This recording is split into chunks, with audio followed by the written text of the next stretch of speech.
Good morning. Ayan, maaga po tayo nakauwi. At dahil maaga tayo nakauwi, ay sasamahan natin si Mamay, o sasamahan ako ni Mamay. Pupunta tayo sa Talipapa, guys. Kasi bibili tayo ng gulay at prutas para sa kanya.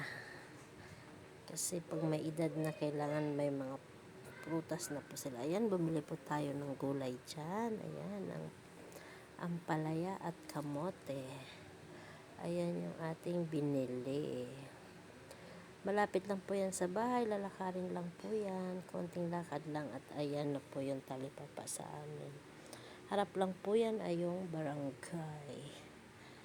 Yes, ayan yung pichay, talong,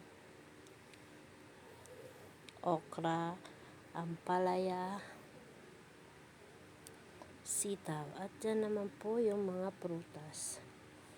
Ayan, binilihan po natin siya ng saging, at ayan po ay pauwi na tayo. Tayo po ay nakabili na dyan ng kanyang pagkain.